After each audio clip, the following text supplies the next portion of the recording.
France is boiling, and this time it's not Paris protesters, it's angry farmers taking to the rage straight to the government's doorstep. Hi, this is Navibal and you're watching TimesXP.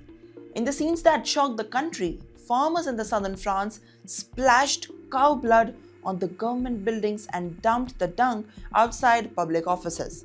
This message was clear and brutal. They are furious over the flood, forced cattle cults, and what they call are the policies that are killing the rural livelihoods. Well, here's what's driving these revolt. French authorities have ordered the mandatory slaughter of cattle to control disease outbreaks. Farmers say that this is unnecessary and cruel. They want the vaccination options instead of mass killings, and protesters are even calling it the policy bloodthirsty, turning government walls red by the blood. But the anger doesn't stop there. According across the Saint-Eloi, very and the filthy factors blocked major highways, bringing the traffic and the standstill. There are no symbolic protests anymore. They are disrupting the daily life to force Paris to listen. Now comes the bigger tension.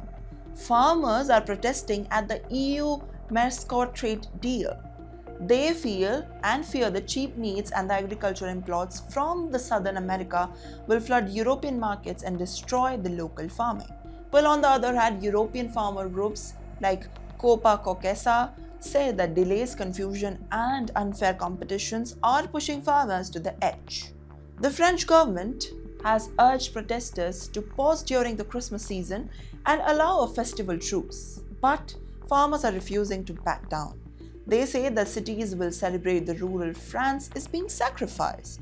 This is becoming more than a farming protest. It is a direct challenge to President Emmanuel Macron's leadership and the European Union's trade priorities. If farmers say so on the streets, supply chain, food prices, and political stability could all take at the hit. So the bigger question comes is, are all these protests desperate cry for survival, or a warning that Europe's rural backbone is breaking?